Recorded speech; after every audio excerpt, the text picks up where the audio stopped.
all that, I came in because I knew what she was asking to do, and I knew you weren't quite getting what she was So asking. Ed, I'm starting now. Ed, we can hear you in the background while we are letting the participants in. Welcome, everybody.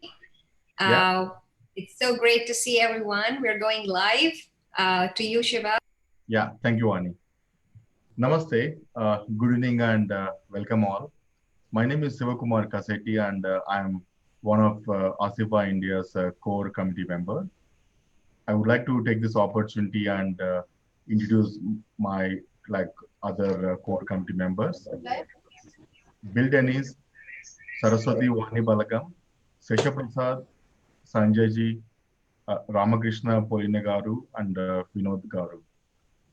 I would also take this opportunity to thank all our event partners, SIGGRAPH Asia 2020 Virtual Conference, CTN Expo, NSC, and MESC.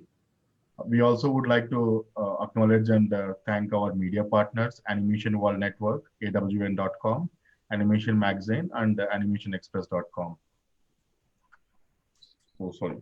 So we have a lot of our Asifa India city coordinators and evangelists from different cities across India. And they have been really helping us a lot. And we can't thank enough. And this would not be possible without support from all our coordinators and evangelists. Thank you very much. And now I would like to request Sanjay ji to take over.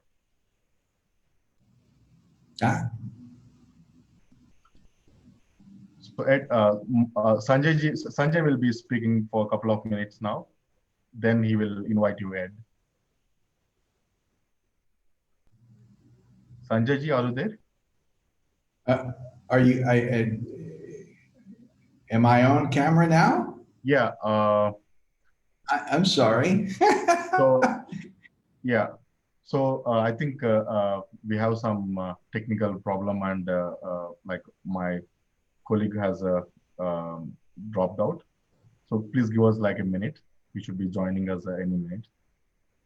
Okay.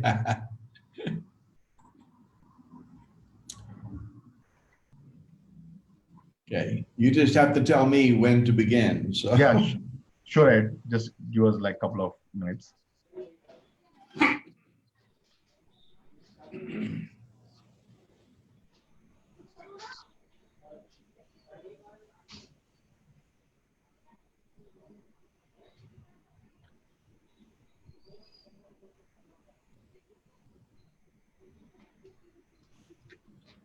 Sanjay ji, can you please begin? Yeah, Siva. I'm using mobile to communicate. So if you could share the screen, that will be helpful. So I'll begin by just updating about the Asifa. Should I click share screen now? No, Ed. I will be sharing my screen. Oh, you're doing it. Okay. Yeah.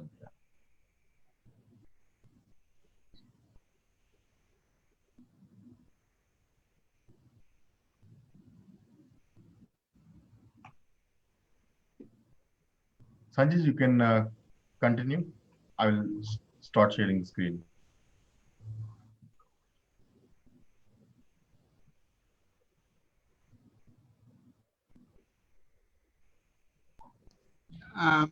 On 28th of October, we are going to celebrate International Animation Day, wherein we are inviting all the students and professionals to participate. Today's session is, we are very proud and privileged to introduce Ed Hooks. He is one of the most renowned personality in acting for animation space. Ed Hooks was a professional actor for almost 30 years initially. He trained in New York, and he has an extensive credit in all media. In the mid-70s, Ed opened his first acting school, and it was in New York. Subsequently, he migrated to West Coast. He had studios in Los Angeles and San Francisco, where he taught professionals level acting. He wrote several books during that period. One of them was Ultimate Scene and Monologue Source Guide. Is still in print and is used by acting teachers everywhere. In 1996, Aid was invited to teach animators for the first time at DreamWorks in California. The animators there were working on Ants, starring Woody Allen. So that was where Aid learned that one does not teach acting for animators the same way as it is taught to actors. So with this, Ed started working on experimenting the new ways to teach animators. This resulted in what is today Acting for Animators. Ed Hooks wrote the book Acting for Animators, which is today available in 4th revised edition, published by London-based publishing house. In 1996, further, Mr. Hooks has taught his master classes in more since 96. He has taught in almost 2 lakh students in around 35 countries. He has literally taught the generation of animators. He has taught for most major animation studios and gaming companies, and is one of the most in-demand professional speaker at all the animation events internationally. He has presented several times at SIGGRAPH and is also at Game Developers Conference. In Stuttgart, Germany, he is on the program board for the huge FMX animation event that takes place each May. In addition to his Acting for Animators Masterclass, Aid has worked as a consultant on story for the development of several several feature films. And most recently, he has published Ed Hooks Acting for Animation instructional video online. You can find him on Facebook, and he has a Patreon page. Ed and his wife Kelly, they are currently living in Lisbon in Portugal. He has been an important part of the entire entertainment industry for 5 decades now, and is generally acknowledged as one of the most respected acting teacher. This is my proud and privilege to welcome Shri Ed Hooks on this session. Ed Hooks, please. Thank you very much. Thank you. Am I on camera? Is everything working okay? Yes, Ed, it is all great and lovely. Now, whenever you wish, you can share your screen and you can take on the floor. And once you are done, we will get to the Q&A in the end. Okay, I will share the screen now. Ed, it's such a pleasure to have you here. Thank you for coming. Thank you. And thank you for helping me get this screen set up. I'm slow when it comes to the digital things, but I hope that I make it all up with this talk about acting. I'm happy to be here. It is such a privilege to speak to the animators in India. I think that this is such an important time in history. You are at the beginning of a new era. I hope you know this. I hope you realize this. This is not just business as usual. There's a sea change going on in the animation industry. Big change. And the whole industry is becoming less Hollywood-centric and more international. The feature films and the productions are becoming more independent. Animators themselves are they're having many more opportunities. We have now with streaming, now there's great opportunities for India to develop movies, to develop television programs, and to find a marketplace internationally for these products. And I just cannot emphasize enough how special this moment is for you, in particular in India. I believe more than in most countries, you are in a position to where you really can do something new and big and international. And much even more than you have been. And that's why I'm very pleased to spend a little bit of time. Let's talk about acting. Acting has been put on the back burner in animation for ever since the days of Walt Disney. The way animation has been taught, there weren't even any animation schools until the 1960s. The way that animation is generally taught is they say, okay, we will work with the technical aspects. We'll teach you how to do the animation, the hip and the spine and the neck and the this and that and everything, and walk cycles and all that. And then at the end of it all, they'll say, oh, why don't you take an acting class? Well, let me tell you, this is not enough acting. You need more acting than this. There was a very famous acting teacher in New York named Sanford Meisner, who's deceased now, but a very famous man. And he was asked one time, how long does it take to become a good actor? And he said, maybe 20 years if you work at it a lot. Another, Malcolm Gladwell, wrote a book called Outliers. And in this book, he said that to achieve a professional status in anything requires about 10,000 hours of work. I come in and I teach acting for animators masterclass in a studio, and I'm able to give the ideas. I'm able to show you some things, but I think that we're at a point in the industry where you will be very smart to make this part of your ongoing work, that you don't just take an acting class, because you are storytellers. And as such, you have a shamanistic base. People look to you for knowledge, for understanding.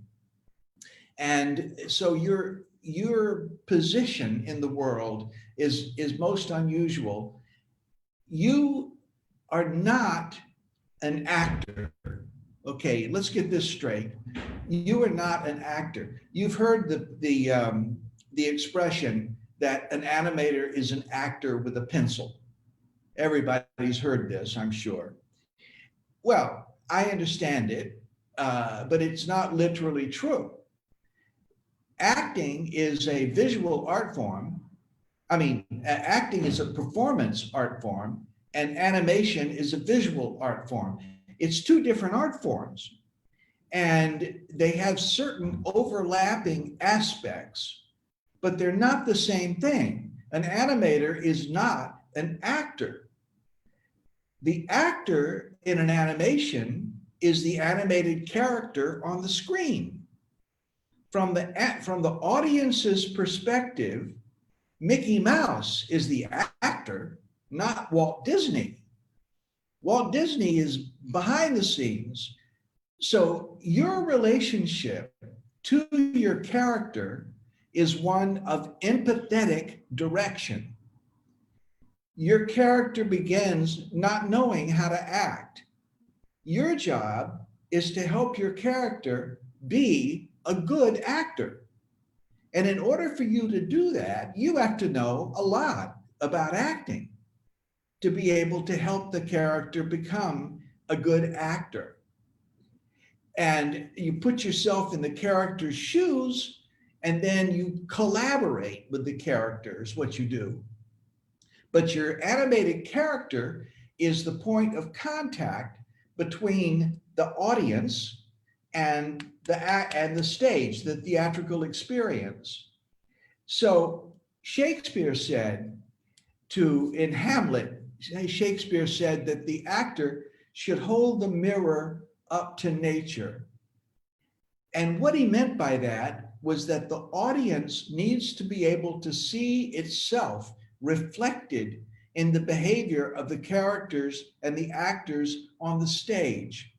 What he was really describing was what we call empathy now. He wanted the audience to be able to empathize with the actors on the stage.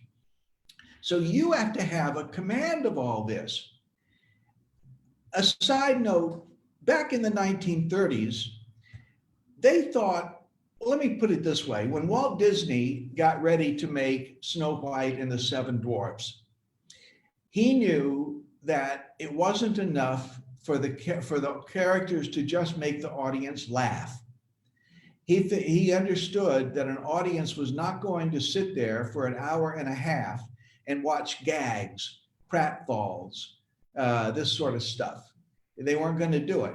He knew that in order for them to stay with it, he had to also make them cry.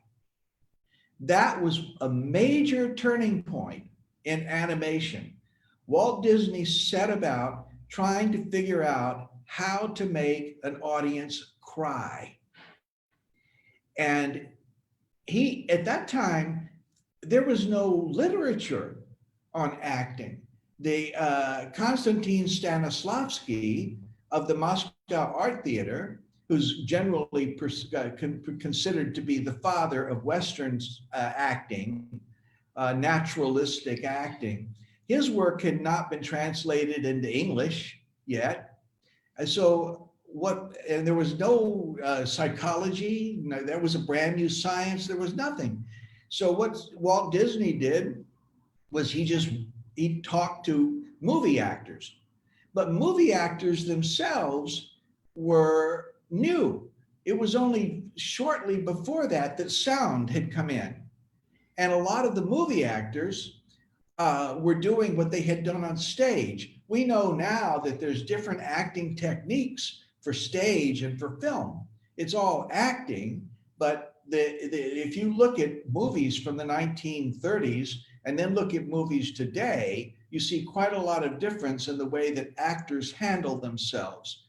Well, Walt Disney and his people just tried to figure things out. And because they were geniuses, and they were brilliant, they got an amazing amount right, correct. But they got some things wrong that we now know what's wrong with them. We're able to do. The main thing that they got wrong, I think, my opinion, is that they believed that you could act emotion.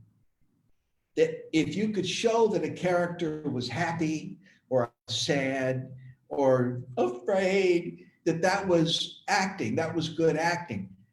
I'm going to tell you in a moment the definition of acting, and you will understand after this that you cannot act emotion. You know about the illusion of life. Everybody knows this, right? You got to endow a character with an illusion of life.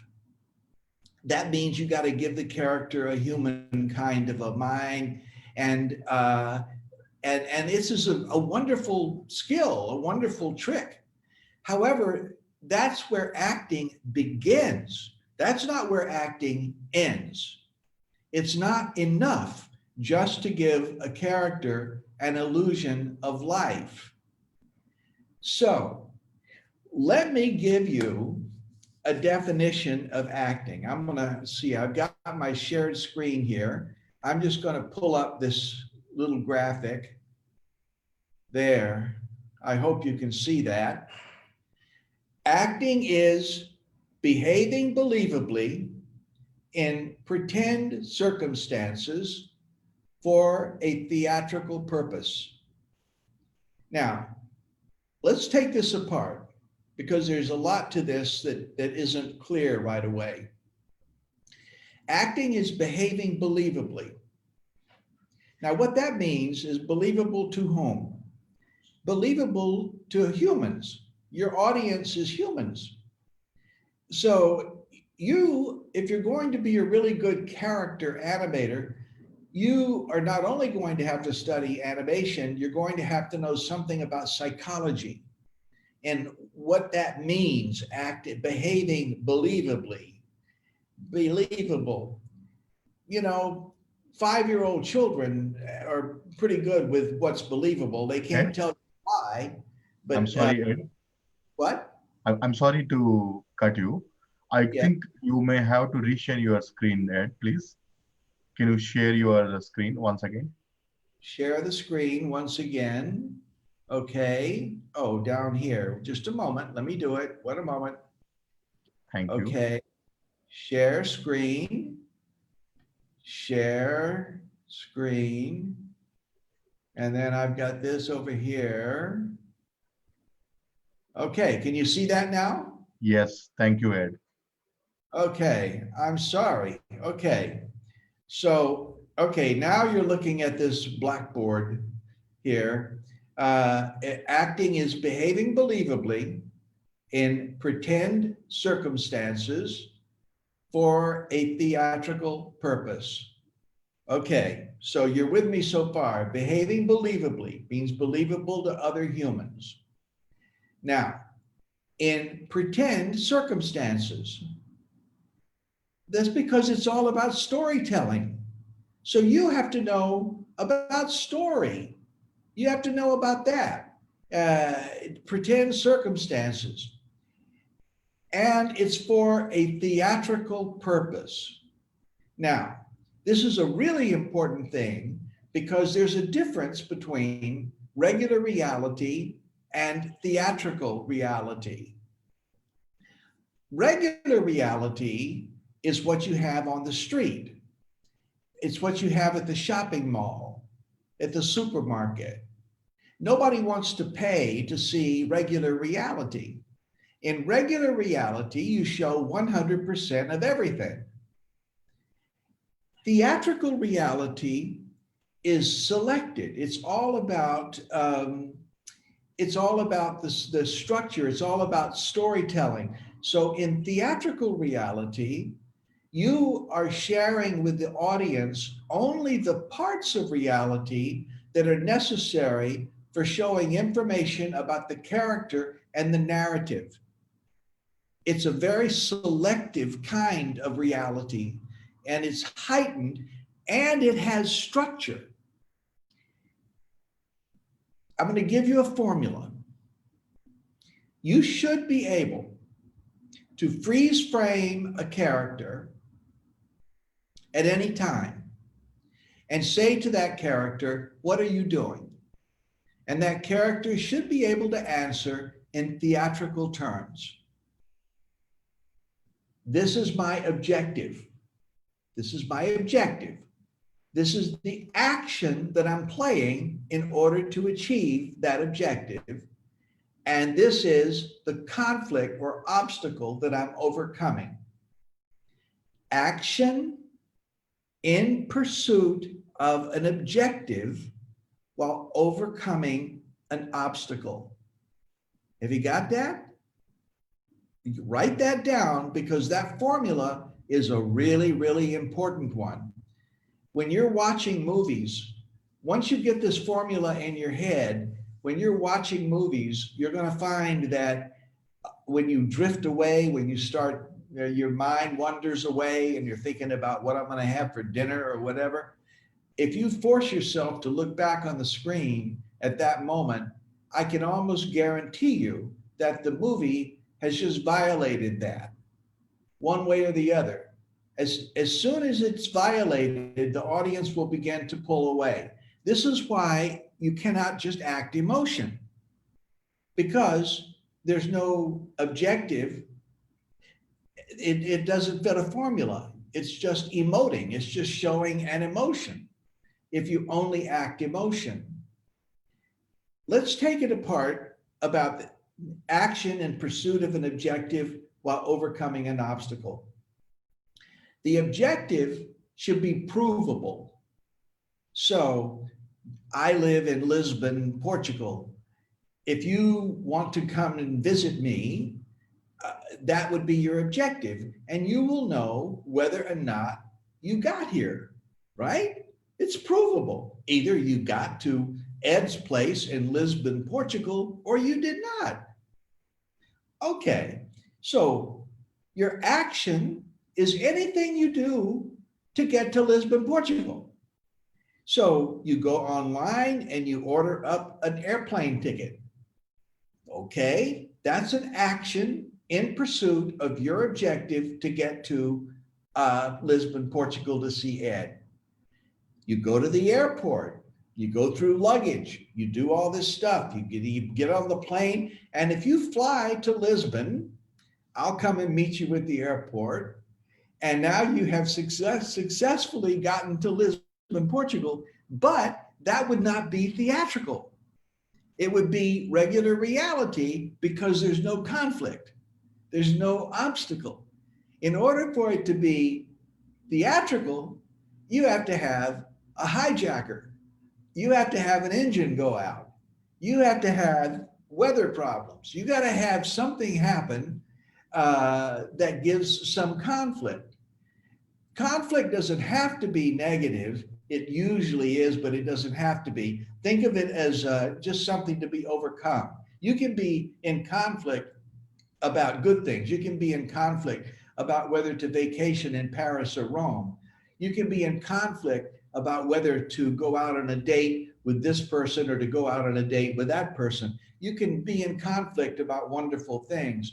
So the point is that you need to have conflict. You can't just have happy people doing happy things for happy times and no conflict. Your audience is not going to stick with you if you do that. So to get to Lisbon, you've got action, you've got an objective, and then you just need an obstacle. There's only 3 kinds of obstacles. Conflict, another word for conflict, by the way. It's just that conflict, as I said, doesn't have to be negative. You've got conflict with yourself. Conflict with yourself is, yes, I will, no, I won't. Yes, I will, no, I won't. Conflict with the situation. Well, I want to go to see Ed in Lisbon, but I don't have money for a plane ticket. Now you've got conflict with your situation. Conflict with another person. Your partner says, hey, you go to Lisbon to see Ed and I'm going to be very angry with you. Now you've got conflict with another person. So you can have, the conflict can change and shift around. You can have more than one kind of conflict. The problem happens when there's no conflict at all. This, by the way, is why the movies that are made in Bollywood are so entertaining, but they don't travel really well a lot of times in other countries. And part of the reason is some of them are very happy, and people are all of a sudden singing, dancing, and laughing and carrying on for some long period of time. Your audience in international markets will not stay with that for a whole long time. This is the reason why those movies don't travel all that well. They're very successful in India, but once you start taking them someplace else, you run into some trouble. So we'll talk more about that as we go. So, okay. Have you got the definition now of acting that's clear for you? Acting is behaving believably in pretend circumstances for a theatrical purpose. You should get to the point where this stuff is second nature for you. That when you're watching a movie, that you see the performance and you know how to do it. Let's talk for a minute about why it is that we watch movies at all, us humans. We're going to talk about humans now in general. Why do we do it? Think about if you were a Martian and you were looking down on Earth, Why are these people getting together in a theater? Why are these people getting together at a movie, at a cinema? What on earth are they doing? Why are they doing this? Well, they're doing it because they are learning survival skills. See, nature, we had this very large brain, and we're very different from other kinds of animals. Humans are very unique. We are the only animal that can contemplate our own mortality. No other animal can do this. We know that we're going to die. We just aren't able to understand what it's like to be dead. But we think about it. The day that your dog or your cat dies is just another day for them. Not a particularly good day, but it's another day. They're not able to think about their own mortality. Humans are the only animal that can know something is wrong for them and still do it. Yeah. If you give a cigarette to a dog, that dog isn't going to do it again. I mean, maybe you can mess with the dog's head, connect it up with food or do something, but the dog is not going to smoke cigarettes. The animals that are instinctual like this are incapable of making choices that are against their own best interest. Sometimes I get into conversations with people about whether or not humans have instinct. What is instinct? We're driven by our brain, this large brain, and we can make mistakes. The fact that we can make mistakes is why there is theater. That's why there is acting. Your audience is very interested in why and how the characters on stage or on the screen are trying to survive. All humans are the same. You and me and everybody around you is exactly the same. We're all the same. All humans are born the same way and they die the same way. And all of us act to survive. When you go to see a movie, it's like getting into a flight simulator for an airplane. You get into your movie seat, you close the door, and the screen comes up, and now there's a story that goes on there. And you're immersed in this story. And people fall in love and they go from one country to another and somebody dies and they become wealthy and then they lose all their money and everything. You're sitting in your seat and you're experiencing all this through the screen. And then the credits roll, the end. What you've just done is you've just been rehearsing survival skills. You've tried this stuff on for size, and there's been no risk. You've lost nothing. All you did was you paid to get a movie ticket or a play ticket. That's what a play is. We're learning our survival skills. We're not like other animals. They are not, they are born. Nobody teaches a bird how to build a nest, they just know how to do it. They're born that way. Humans, we are actually born before we're ready to get born, if you ever think about this. And it's because of the size of our brain. We have this very big brain. If you follow evolution and evolutionary psychology, you know that there's a purpose for everything. Everything has a purpose. And you say, your thumbs have a purpose, your toes have a purpose. And you say, why do humans have this very big brain? Well, and this is the reason why humans are born before they're ready to get born. Because if a baby stayed in the womb long enough for the brain to develop to the size it needs to be, then the baby would not fit through the birth canal. So what happens is we human babies are born early, and then that's why the human babies are helpless for so long.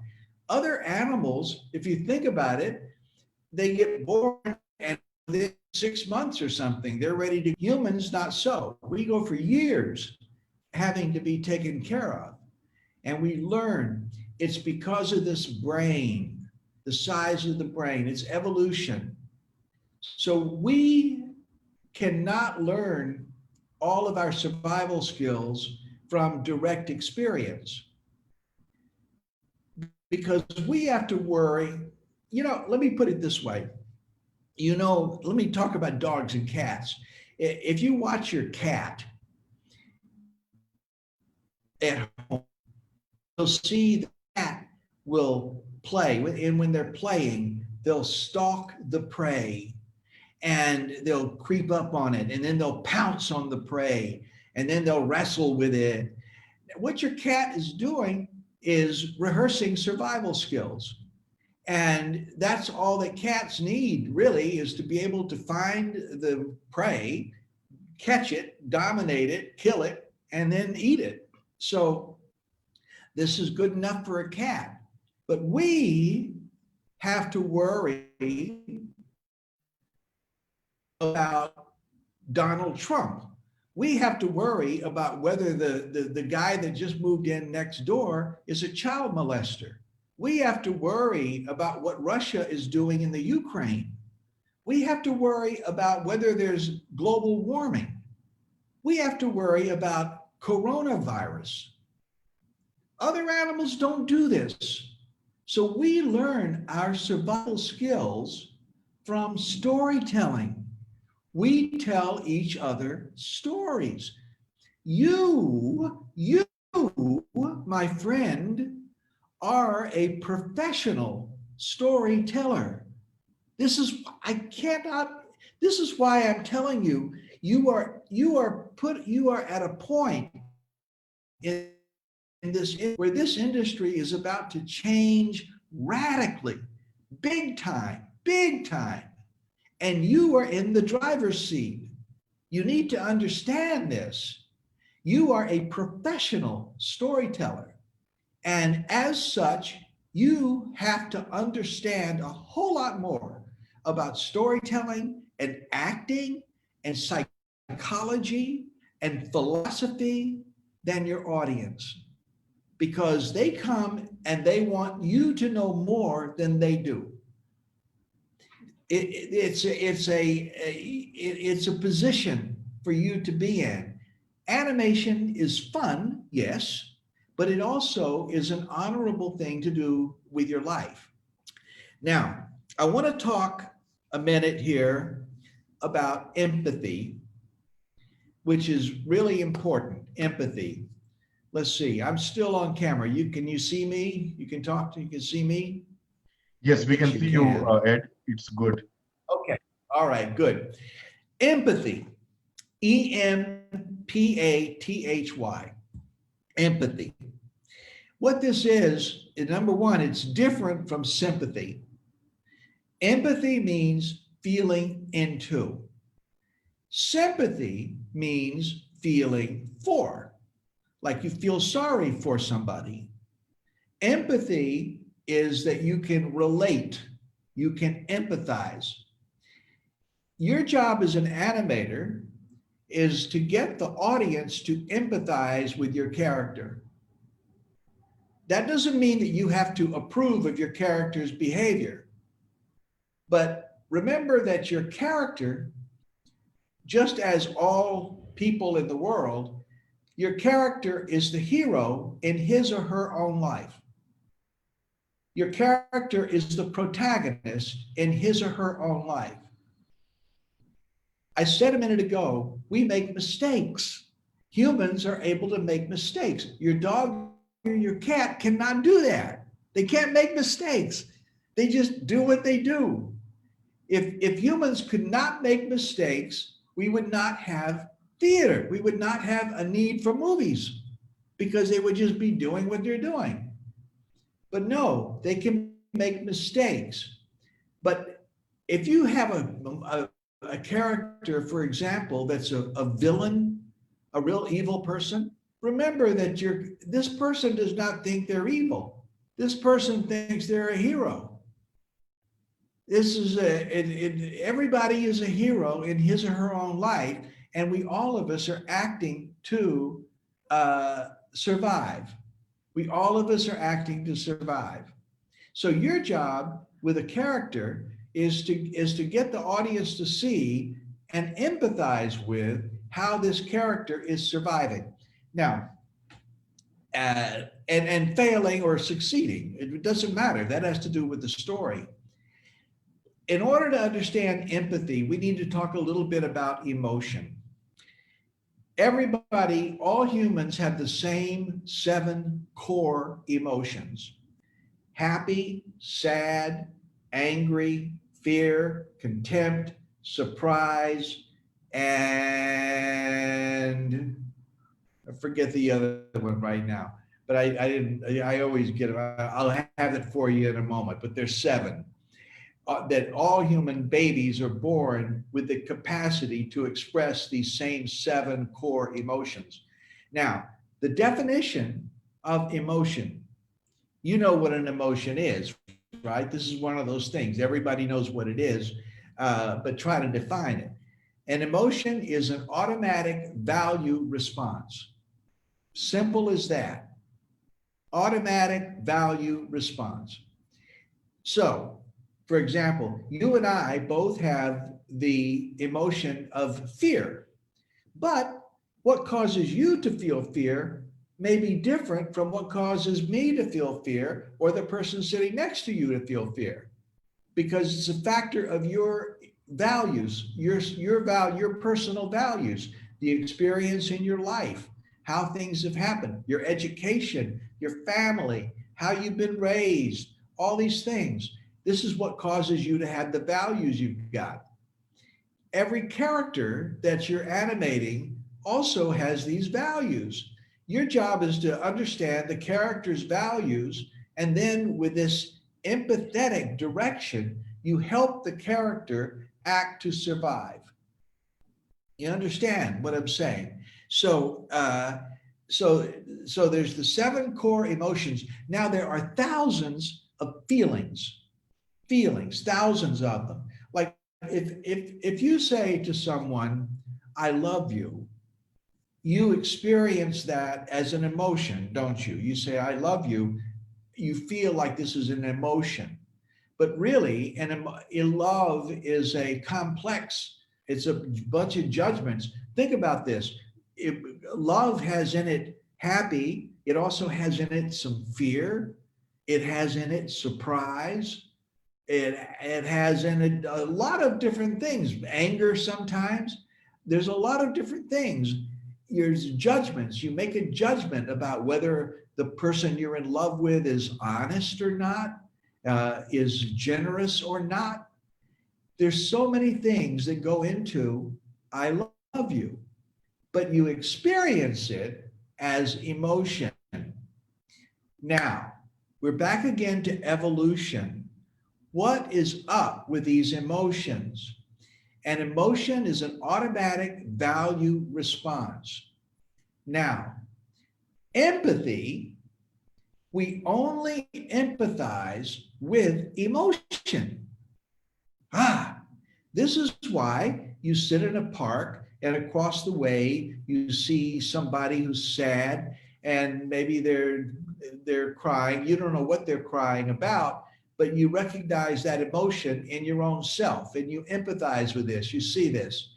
It isn't a story because we don't know what they're crying about, but it is empathy in a raw sense right there, to see somebody and you see them and you bounce what you see into your own self. And then you feel this, and that's the empathy. That's the way this works. Empathy is a survival mechanism.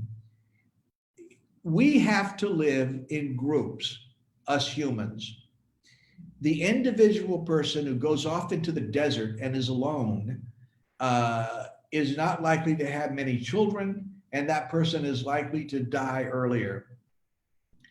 we need to live in groups, but it's not easy to live in groups. And the reason is because each of us has our own values. And so your ways of surviving may actually be a problem for me. What you think is going to get you along the best may be a problem. This is why you get somebody who's a criminal. They're robbing stores or whatnot. Well, this is a problem. But if you were to stop them as they're leaving a store with a bag of stuff, and you say, why do you do this? They're going to tell you why that was the thing that they needed to do at that time.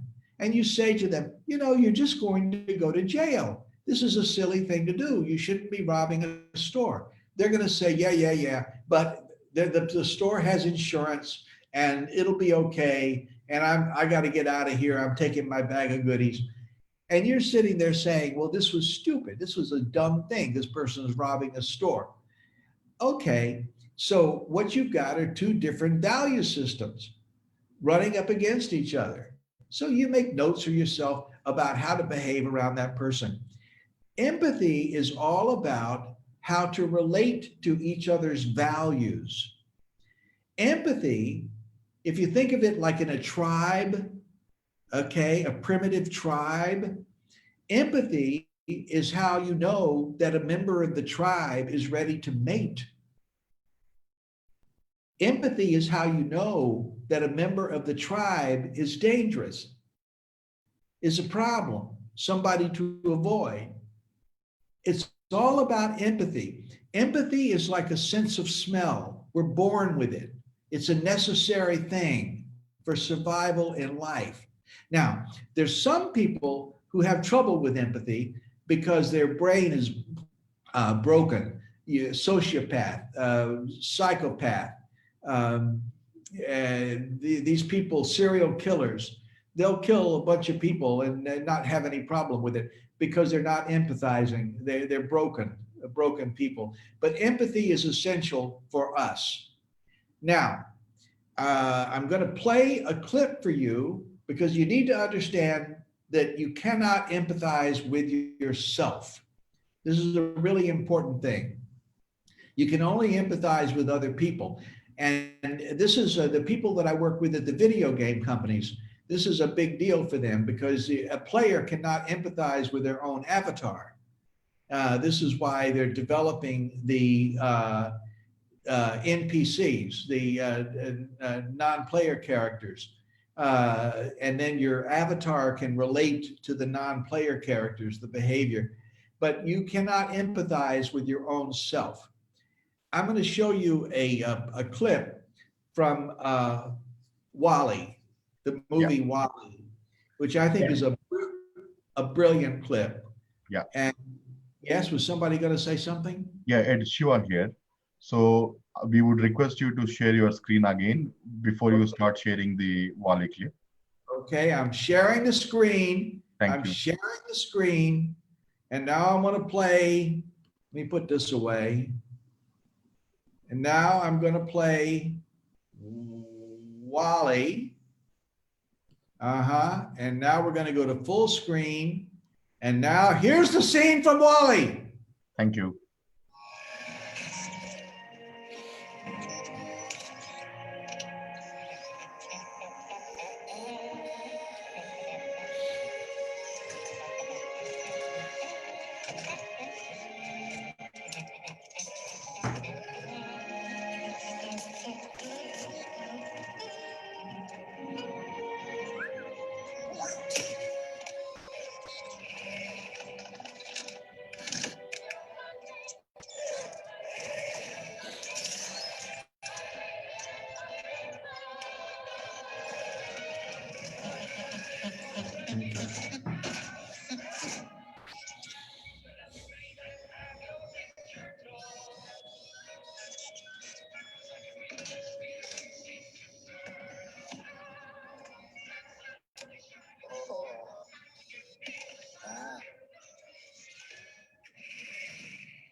So beautiful.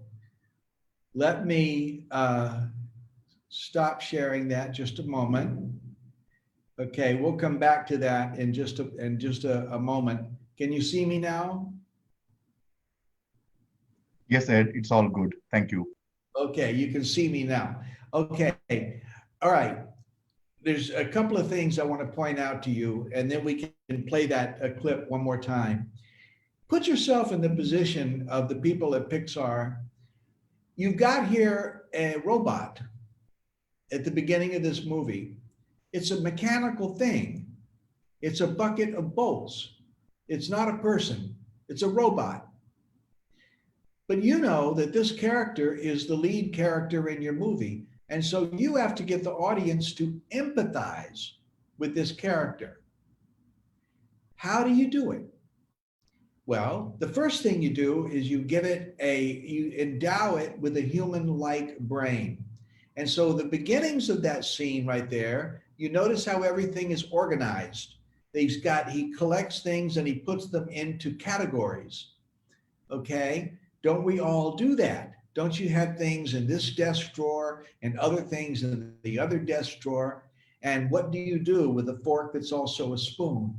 What do you do with a cigarette lighter? Where does this go? How does this work? So they show you with the indecision, which is a human quality. Remember, we can make mistakes. So right away, the movie makers are showing you that this creature, which is a robot, actually can think and make choices, and some of those choices could even be wrong. Then he puts in that movie, the VHS. He puts that in there, and all of a sudden he turns and he sees the lovers on the screen. They're holding hands and they are singing. Now, two things happen. I want you to pay attention. He stops. He physically stops. It's really caught his attention. What this says is that not only does this robot have a human-like brain, but this robot is affected by love. And it causes him to be still, not to get all animated and crazy, but to be still. He's taking it in. He very carefully reaches up and presses the record button. What he's saying here is that this is important. Of course it's important. It's human love. And he watches this, and they're holding hands. And he wants to feel this way too. And so he tries to hold his own hand. And do you recognize how you feel when he tries to hold his own hand? Doesn't it affect you? You go, oh, because you know, and I know, that you cannot fall in love with holding your own hand. You have to have another person. You have to have a lover in order for the empathy to work. That's how this is.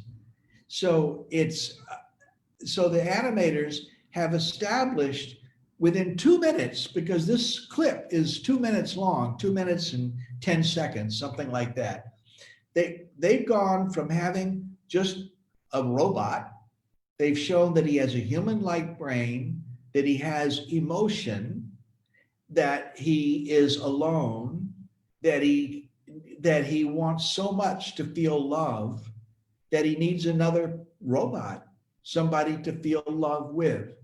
This is at the very beginning of the movie, and they've established like that. They've established this main character, and they've established for the audience a sense of empathy. Can you see this? This is really, really important, what I'm telling you right now. I said at the beginning of this talk that your job is to create in the audience a sense of empathy for your characters. The audience needs to see itself reflected in the behavior of the character, even if that character is a robot. Brad Bird had the same challenge in The Iron Giant. What do? You got a robot. That whole scene in The Iron Giant with rock, tree, all that is all establishing that the robot can think like a person, has emotion, all of that. Let me play this clip for you one more time, if I can find it. What did I do with it now? I've lost the clip. Where's the clip? Here, I'll pull it up on this. Wait a moment. Wally. Please share your screen. There it is. Here it is. Okay, you ready? Can you see that? Please share your screen, Ed. Oh, share the screen. Okay, wait a moment. Okay, escape, share screen. Okay, here it is. And here, oops, share. And there's, okay, and we go to full screen. All right, and here we go.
Isn't that something?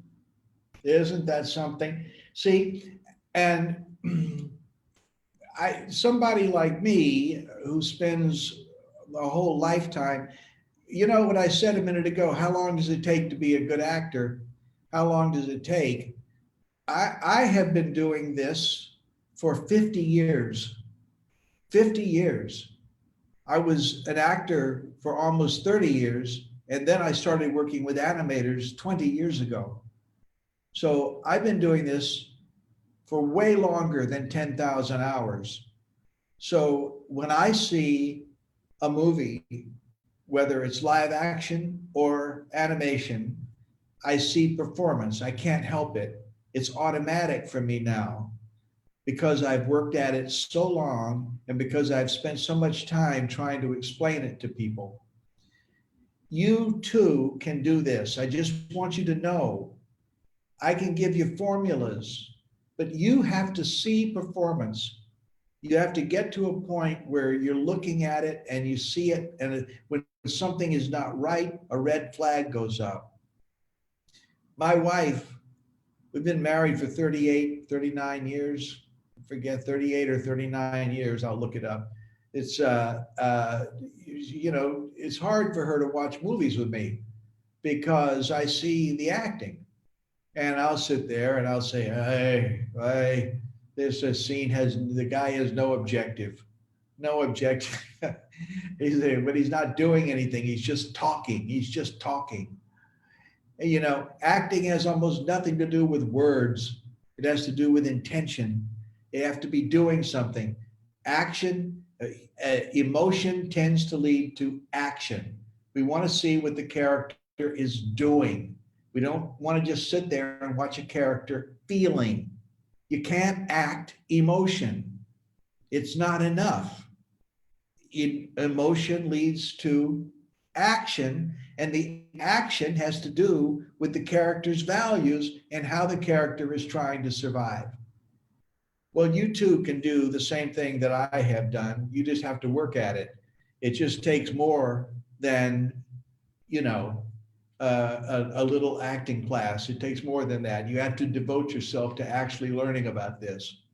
So I have come to the end of an hour of lecture on this, I think, haven't I? Is that right? Yes, Ed, we can, if you're fine, we can start taking the questions whenever you are ready. If anybody has any questions or comments, then I'll be happy to address them. Sure, Ed. We do have some like interesting questions, but before starting the questions, I would like to request everyone to take a minute and express your excitement, because we have got so much knowledge and wisdom from you, Ed. So we would like to send the messages and do an applaud for you. Well, this is, for me, it's a great honor. It's a great privilege for me to spend some time with you. At this point in your career, it is, if you think about it, it was only 28 years ago that Toy Story came out. 28 years. Now think about the next 28 years. 28 years from now. Look how far the industry has come in 28 years. Look at the difference between Toy Story and Coco, and look at how far it's come. Now think 28 years from now. The budgets are coming down.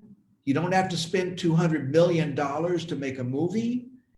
There's a wonderful movie called Boy in the World that was made for $500,000. You don't have to do it. This next 28 years is your 28 years.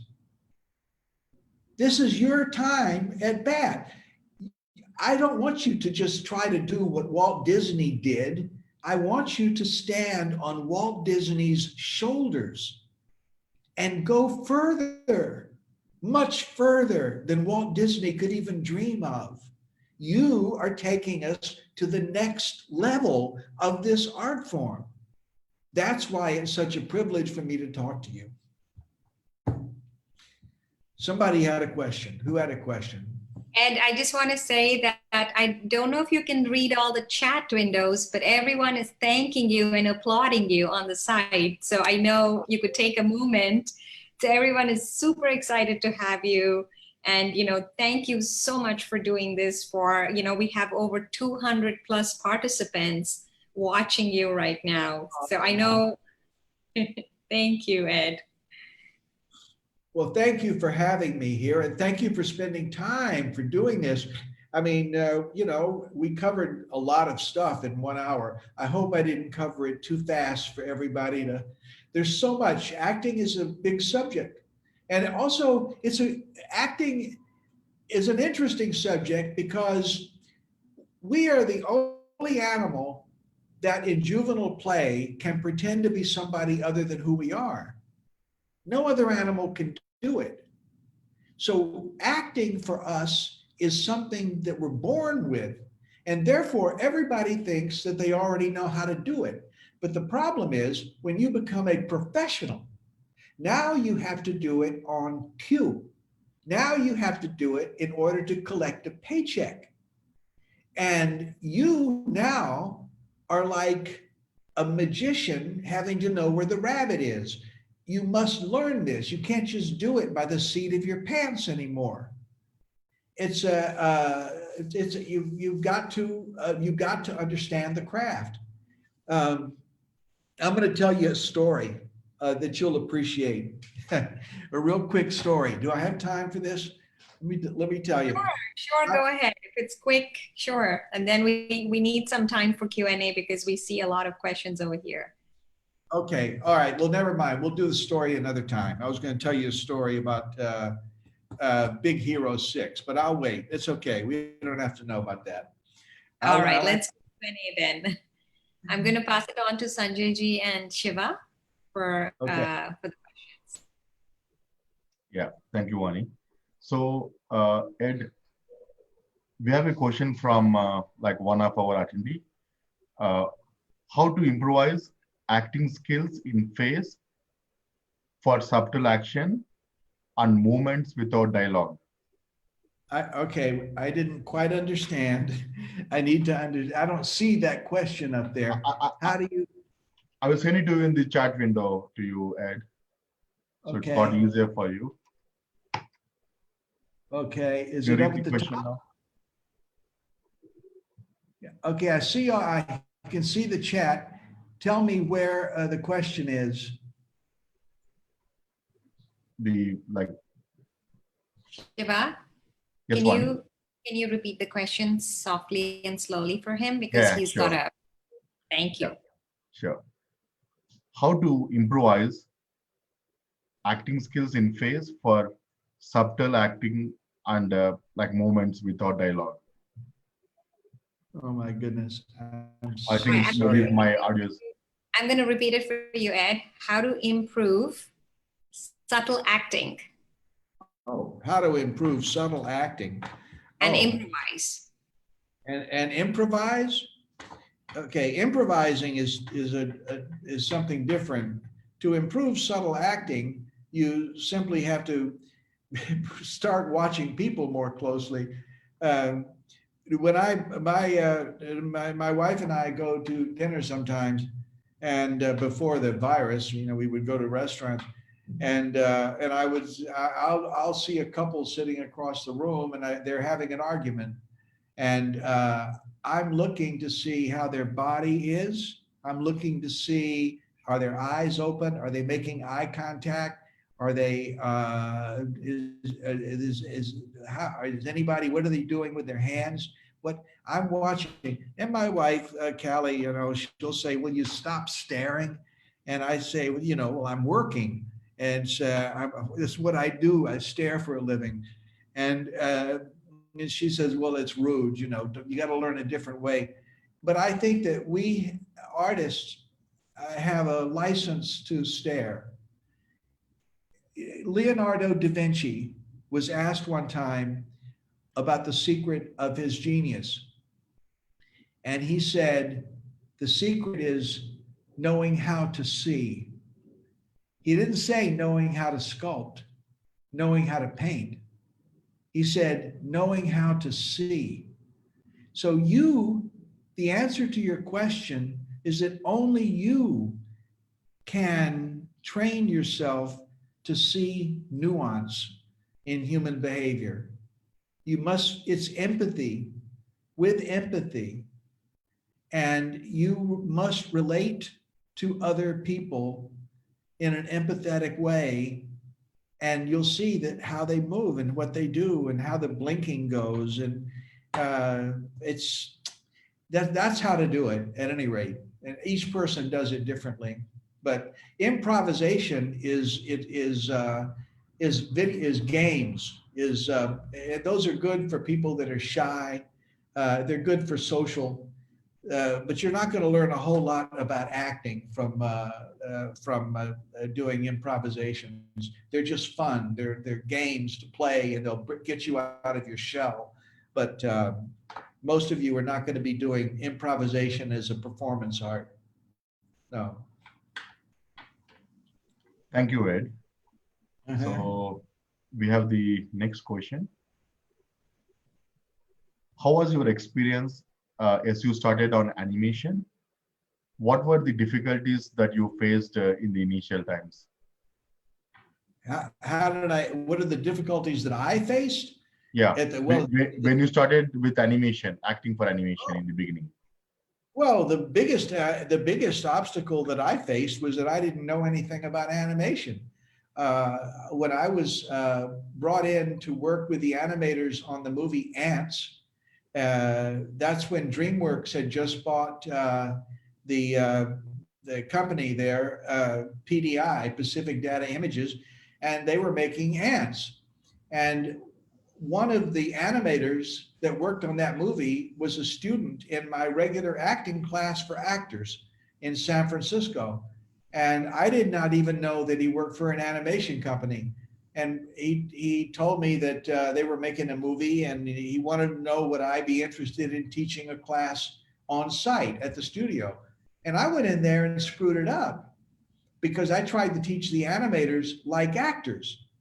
I went in with a box of scripts, and I'm teaching them how to learn lines and to rehearse with each other and whatnot. And by the third class or so, half of them wouldn't even come to class. They had other things to do. And this was a big insight for me because I realized finally that animators are not actors. You don't teach acting to animators the same way you teach it to actors. Acting, for people who perform, acting is very nerve-wracking. It's anxiety-provoking. You're in front of hundreds, thousands of people, and you have to get your voice out there, and you have to learn all the lines. You have to do all kinds of things. You have to be in the moment. There's lights. It makes you crazy. Animators don't have to do this. Animators just have to understand how a scene works, have to understand how emotion works, how empathy, but you do not need to train to be an actor. You're not an actor. You're an animator. Yeah. And so I had to learn this. Once I learned it, I said, hey, okay, actors work in the present moment. Animators have 24 frames make a second. They have an illusion of a present moment. Therefore, they don't need to learn the things that actors learn. You just have to learn how acting works, the theory. And that was the beginning of acting for animators. At that time, there was no such thing as acting for animators. I invented it. There was nothing. No, there was no classes anywhere that said acting for animators.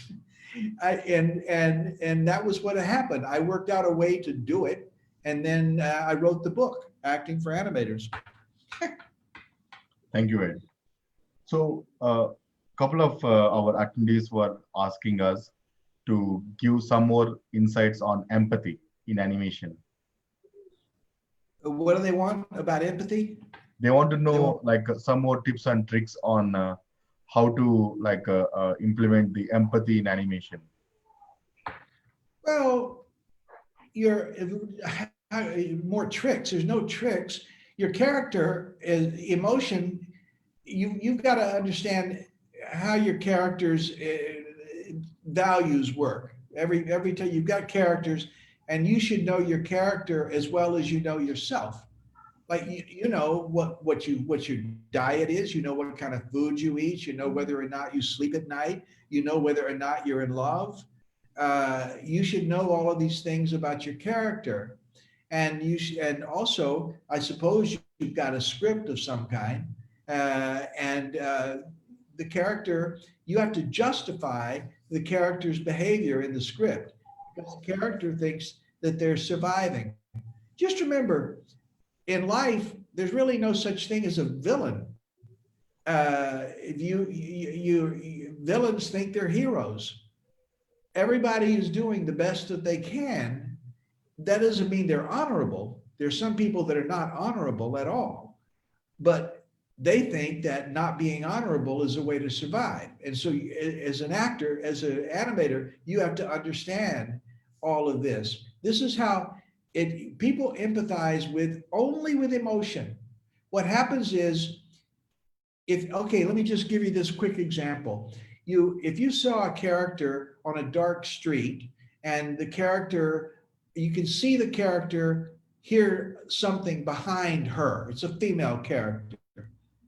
And you see her now pick up her pace and start moving fast. You right away in the audience, you think, uh-oh, she's scared. She's frightened. That's empathy. You just experienced empathy. And now your next question is, what frightened her? What's she afraid of? She hears something. So now she's looking behind her. She's looking behind. And now the camera cuts to some man and he's coming up on her. Now you say, oh my God, she's really in danger. And now she'll start to run. And you're saying to yourself, run, yes, run. Find a policeman. And all of that is empathy. Everything is empathy. You see what a character is doing, and then with empathy, you look underneath the doing and find the emotion that probably led to what they're doing. Is the way it works. Correct. Sanjay ji, would you like to take any questions? Yeah, sure. There's a question that why is there conflict during acting for animation? Why is there conflict during acting for animation? Why is it why is it complicated? No, why is that what you're asking? Conflict? Why is it conflict? Oh, you want to know more about conflict, obstacle. Is that the question? Yeah. The question is, why is there conflict during acting for animation? Oh, because of the nature of our brain. We're problem solvers. Our brain, this is the way we work, don't you? This is how you work. You see something and you right away want to figure it out. What's going on? What's going on? Well, you go to the movie because you see you've got characters, they establish the character, and then something happens. And then the character has to deal with this thing that's happening. And they either survive or they succeed or they fail. It doesn't matter. It just has to do with the story itself. Okay. It's whatever story you want to tell. So you can't, a story without conflict is no story at all. There's no reason to be there. The audience wants to see the characters dealing with conflict in some way. Just remember that conflict doesn't always be negative.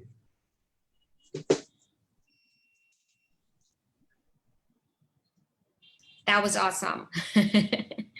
We have more questions. Back to you, Sanjay ji. Yeah. How to make character more personality, character personality more interesting?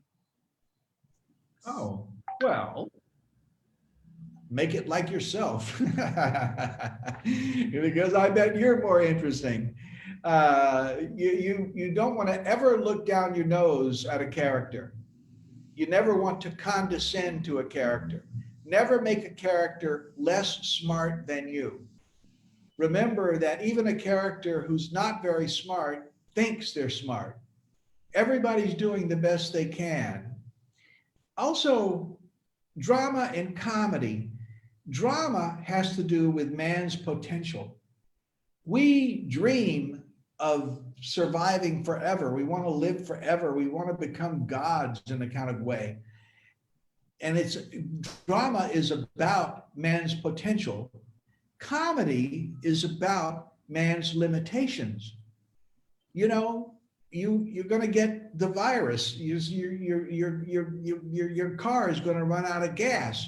You're going to gain weight if you eat the wrong foods. Your marriage is going to be hard. Your kid is going to do silly things sometimes. This is the stuff of comedy. Comedy is about limitations, and the ultimate limitation is that we die. And what are you going to do about it? There's nothing to do about it. And so sometimes we laugh. My wife and I were just watching a series on Netflix called Always. And it's about a space group that goes to Mars. And at one point, they're in the spaceship and things go wrong and they're about to crash. All of them going to die. They know they're going to die. They don't, by the way, but they think they're going to die. At which point they start telling jokes. They start laughing. You think, here they are facing their mortality. And they began to tell jokes. That's because laughter is a way that humans say, I'm alive. I'm not dead yet. I'm alive. This is why laughter is contagious. I laugh and then you laugh because I laugh. It's like, I'm not dead. You dead? No, you're not dead. I'm not dead. Let them dead. And then everybody laughs because none of us are dead yet. You see? That's a fantastic way to stay alive, to laugh. Go ahead. Next question, please. And it is about acting and reacting. So, Devanshu Chatterjee is asking that how can you relate acting and reacting in any acting for animation? How can you do that? I'm sorry, I didn't understand. How can you relate acting and reacting in animation? Okay, how can you relate acting and reacting? How do you differentiate? How do you differentiate acting and reacting? How do you differentiate acting from what? From reacting. Oh, from reacting. Well, acting is reacting. I'm reacting to you right now. This is theatrical, what we're doing at this very moment, because I'm trying to communicate and I have conflict with my situation. It actually is theatrical. And my conflict with my situation is I have trouble with the accent and I'm a digital idiot. And so I have trouble with the computer, but yet my objective is to communicate. So I'm reacting. I ask you to repeat, please, what you just said, and I'm listening. I'm reacting. Acting is reacting. But just remember that we should be able to freeze frame the character and say, what are you doing? And the character should be able to answer in theatrical terms. This is my objective. This is the action I'm playing. And this is the conflict or obstacle that I'm overcoming. If you don't have conflict, if you don't have an obstacle, your scene is probably in trouble. There's some tricks you can use to sort of make it seem like there's an obstacle, but we'll have to wait for another time for that. All right. We have another 15, maybe 20 minutes, and we have a lot of questions that are coming. How are you doing, Ed? Are you okay to take another few questions? I'm fine. Okay. I will answer all of them that we can. Okay, great. Thank you. Thank you. If a person is an introvert, how does he play out an extrovert in animation? Oh, well, some of your greatest artists in the world are introverts. It has to do with your what you see. It has to do with again, Leonardo da Vinci, knowing how to see. I have had in my acting classes some of the best animators in the world. And I mean, I remember the day that I had the guy that did Ursula in The Little Mermaid. He took my class twice, this guy. And as far as I could tell, he was a genius animator already. And I had him in the class, and I just wanted to follow him around and get him to draw me pictures. And I said to him, I said, why are you here? Why are you here? And he said, because this never gets old. He said, I have to keep reminding myself about what you're saying. He said, this stuff is very, very good, and I forget it, even with all my years of experience. And to keep coming back to action, objective, conflict, obstacle, what are you doing? Acting has almost nothing to do with words. All of these things, there's so much. And but when we would have little exercise things that I would do, I would try to get him up to do them. He wouldn't get out of his seat. I couldn't get him up at all. And this is the guy that did Ursula. And nope, not going to get up, not going to talk. Some of the best animators actually are very shy. One of the big differences between animators and actors. In a class of actors, if I say, can I have a couple of volunteers, every chair is empty and everybody is at the front. But if I've got a room full of animators, I say, can I have a couple of volunteers? And I'll get everybody sitting there looking at each other. Who, you? Go ahead, you do it. You, no. Who, you? No, me, no. It's crazy. Animators are not actors. Animators, you know, you deal in traffic and movement, and you characters on the screen, on the page is what you do. And so a lot of animators, the best ones, are very shy or introverts. The next question is, what's the best possible way to act one character who's different in culture or planet? So if there was an Wait a minute, alien. you broke up, Bonnie. You Can broke you hear up. me okay? You said, what is the best way to act one character doing what? So let's say I'm an Indian and I Yeah. have to act an American, or I'm an Indian and I have to act out an alien.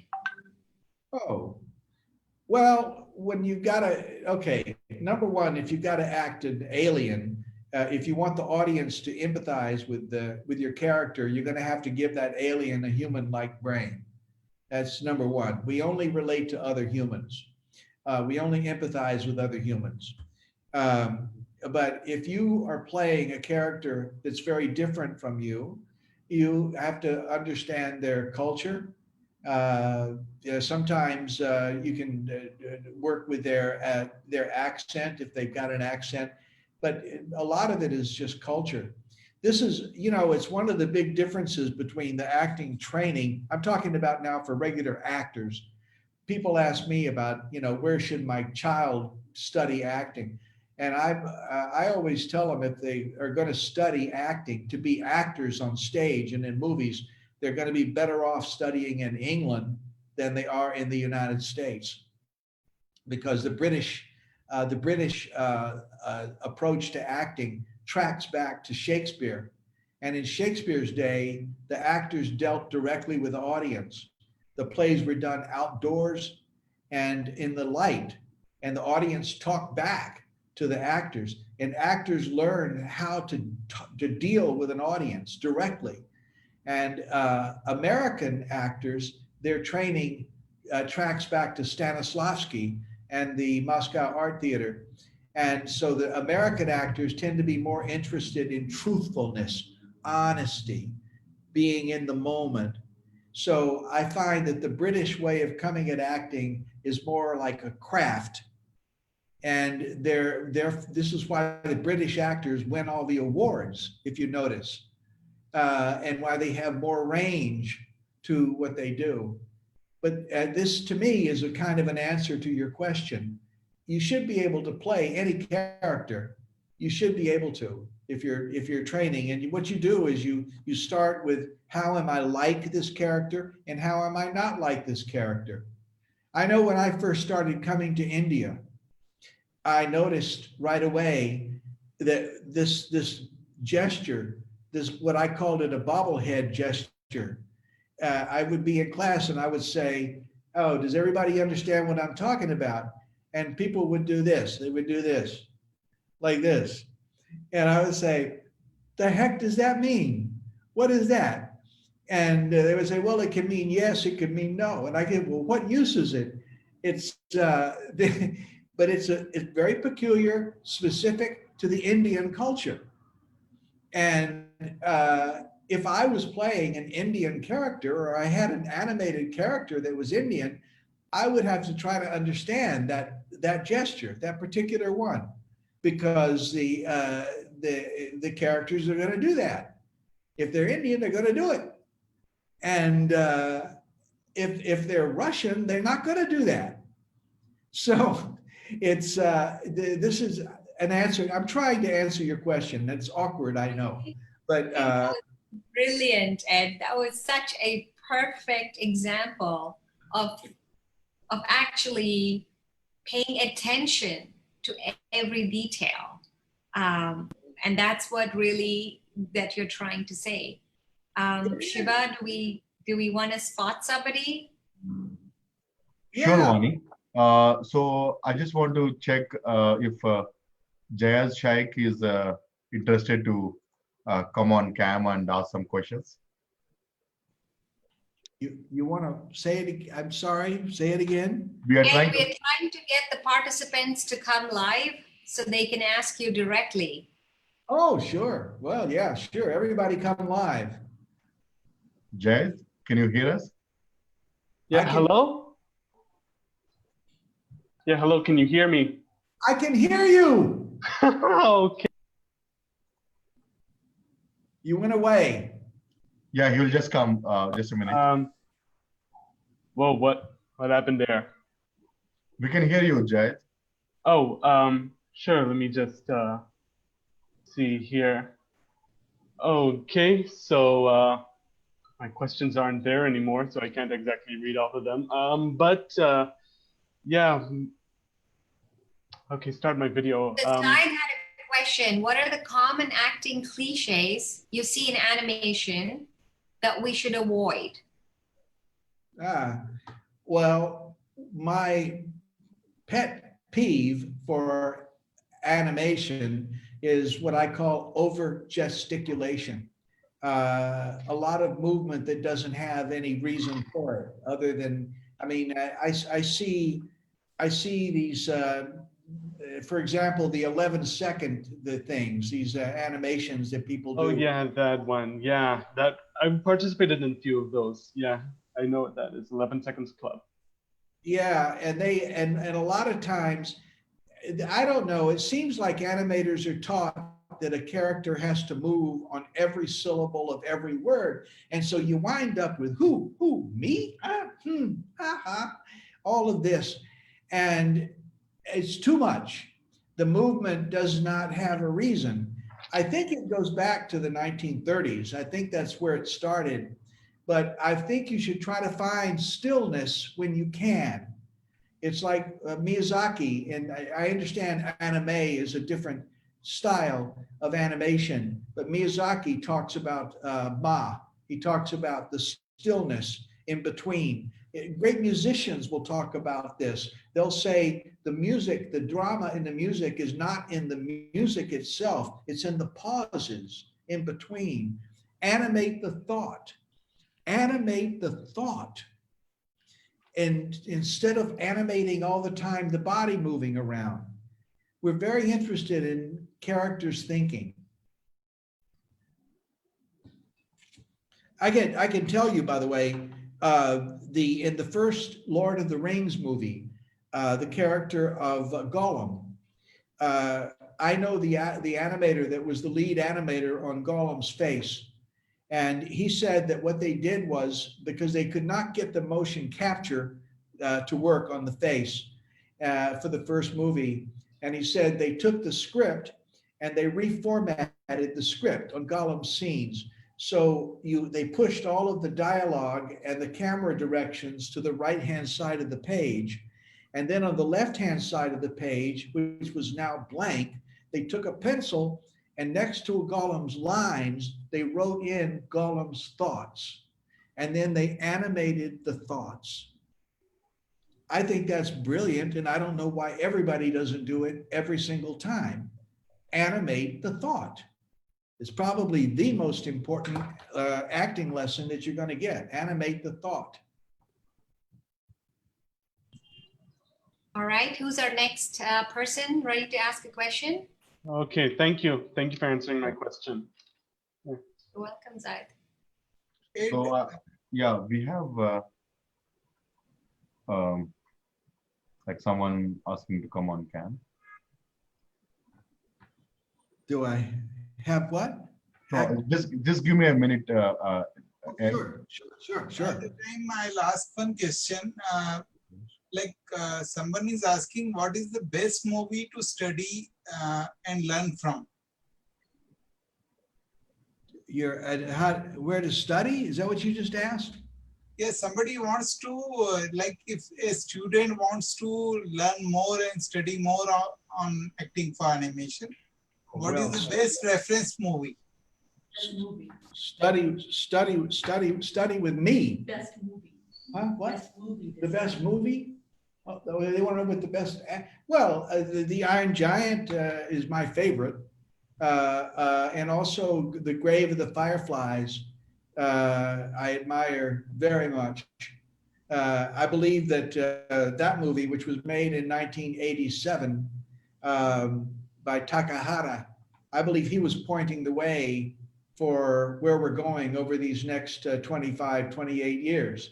I believe we're about to see a lot of adult themed feature animation. That because if Hollywood loses its grip, Hollywood has been using animation to sell toys and products and theme parks, merchandise. That's what's happened. And the art form itself of animation is really underdeveloped. And this is why I'm saying this is your job. You need to develop it. And I think animators need to demand that animation be held to the same high standard as live action. I see animated movies that have big problems in them, big problems. And then I talk to the animators, my friends at Pixar or Disney or whatnot, and I'll say, look here, this is a problem in the movie. And they'll say to me, oh, Ed, it's animation. Well, the heck with that. You got to stop saying that this is Ed, this is animation. Martin Scorsese wouldn't be able to get away with this stuff. Don't let yourself get away with it either. You need to demand that you be held to as high a standard as Martin Scorsese. And when that happens, animation as an art form is going to fly. It's going to take off and soar like a bird. And that's why you're the ones. It's you. I don't know if you understand this. You're the one with the baton in your hand. It's time for you to run. It isn't enough. Ed, what was the movie, the second one? I heard Iron Giant, and then I lost the second movie that you mentioned.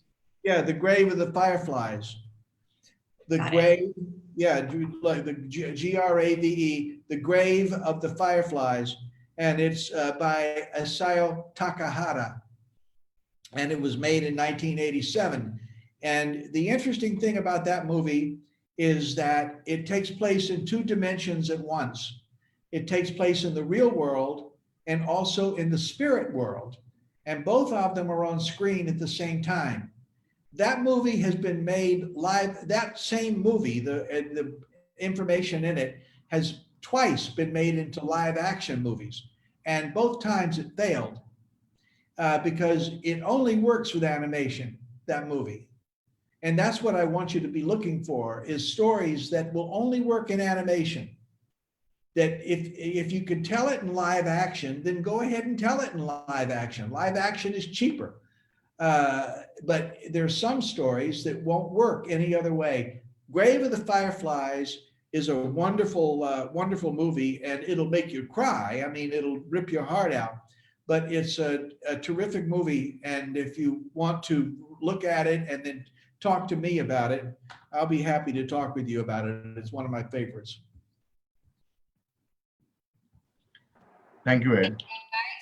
It's great to see some faces over here. Yeah. Hi. Who wants? Go ahead. Yeah, hi. This is Ashutosh.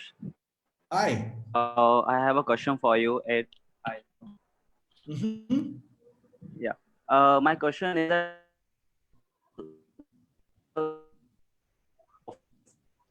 I You think froze. Asutosh has role some. in acting. You froze. I didn't hear the question. Yeah, it's breaking up. Can Okay, you please repeat second. your question, Asutosh? Now, can you hear? I can hear now. Yes. Can you? Yeah. The problem. Yeah. The problem was hearing. The problem was that you were freezing. Yeah. You're frozen again right now. Frozen. How eyes plays? How How much what? eyes plays a role in a performance? So How his is- question is, how do the eyes and eyebrows. Yeah.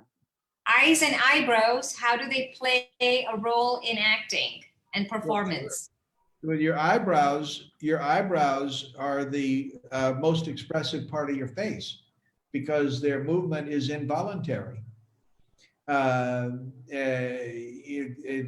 You know, we can move our eyebrows if we say move them, but when I'm talking to you right now, my eyebrows are moving and I'm not thinking about it.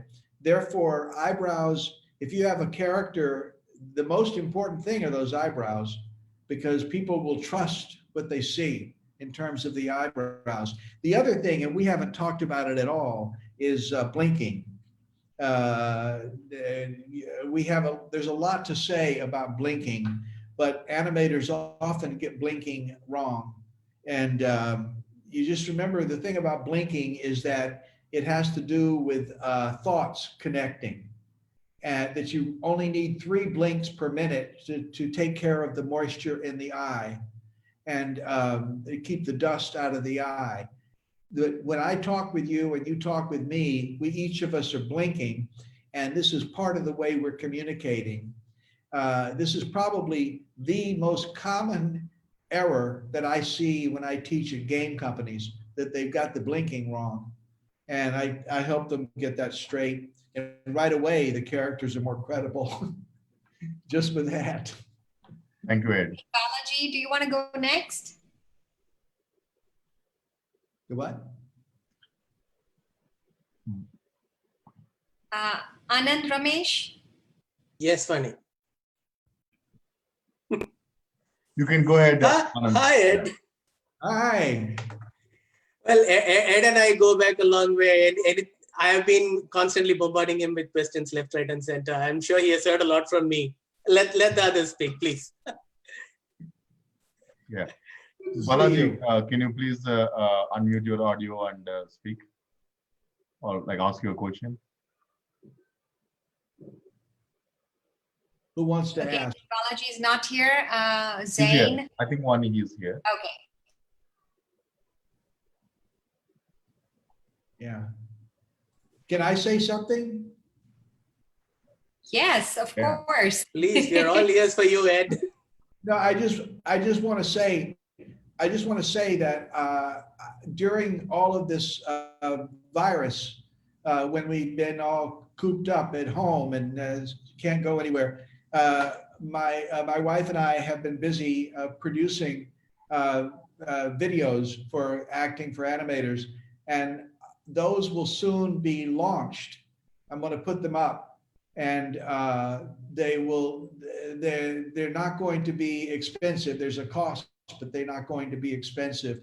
But if you're interested in that, you should drop me an email or something so I can let you know when they're up. Because it'll be within the next 2 weeks, 3 weeks, we're going to have that started. And it'll be Ed Hooks acting for animators.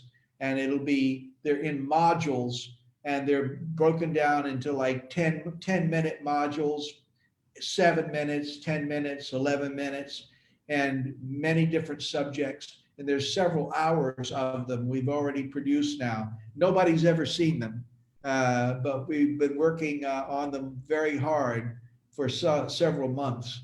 And those are. When would you release this particular program online? It's going to happen within the next 2 or 3 weeks. Perfect. yeah. I've shared in the group chat to everybody at Hook's website. So please stay tuned to his website. It's Ed Hooks. I'll share it again. And stay tuned and see what he has in a few weeks from now or a month from now.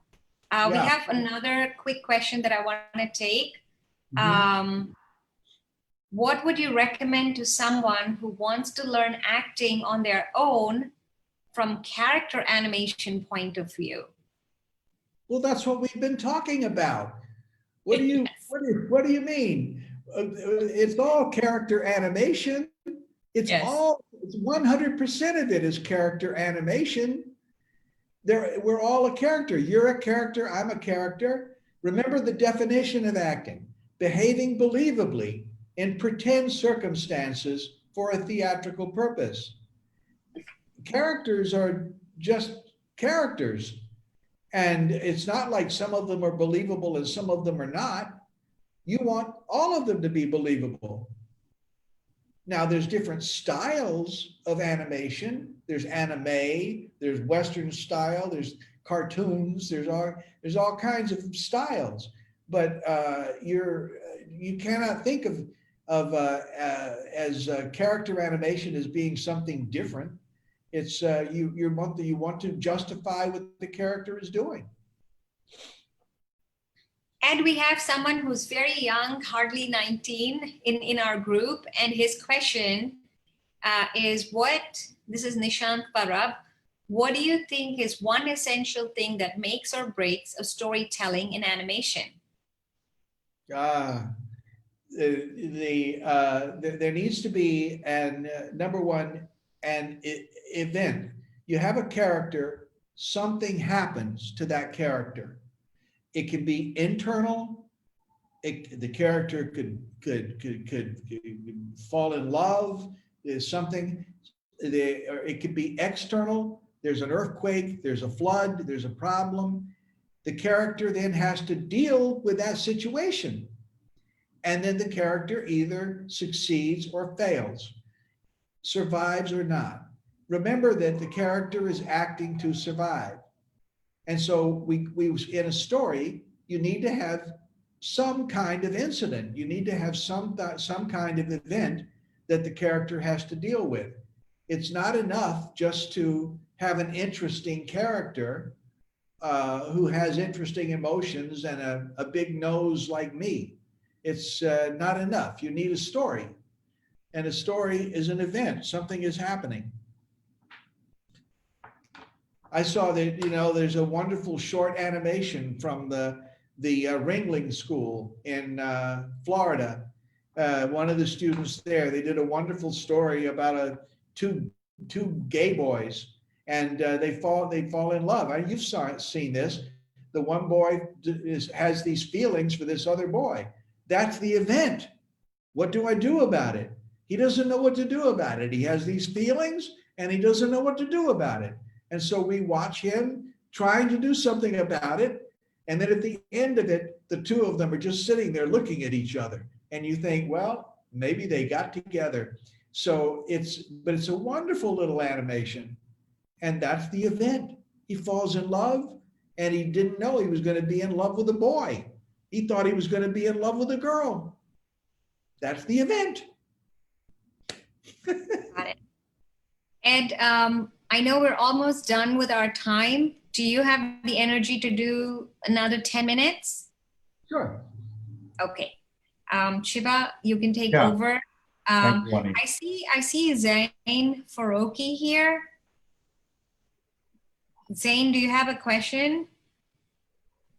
Yes, Go ahead, please. I would like to know what activities other than drawing and daily animating would help enhance my skills. What activities? Probably psychotherapy. You need to study emotion.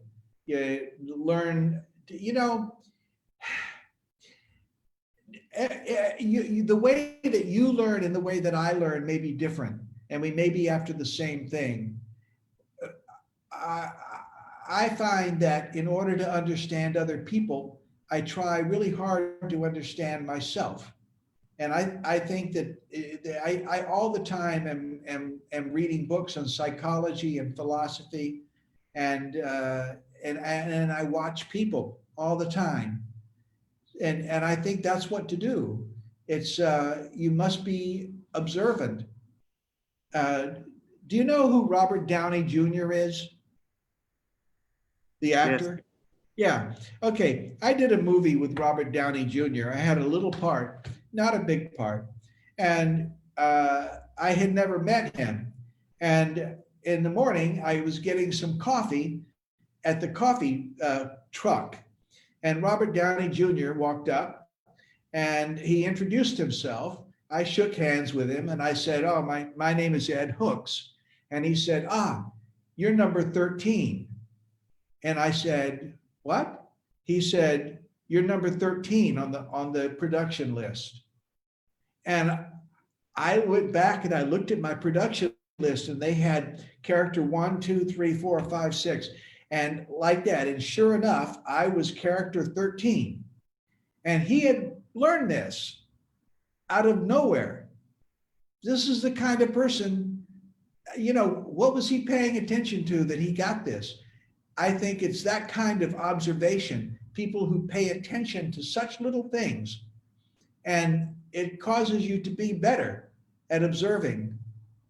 And I think that that's what to do. You have to decide that it's your job to be more observant than the people around you.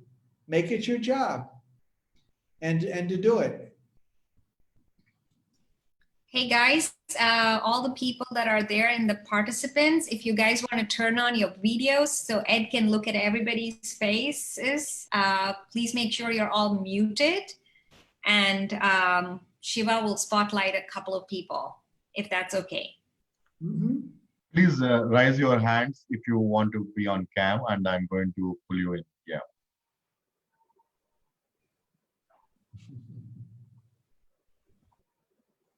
You see, this is what it is that animators tend to be shy.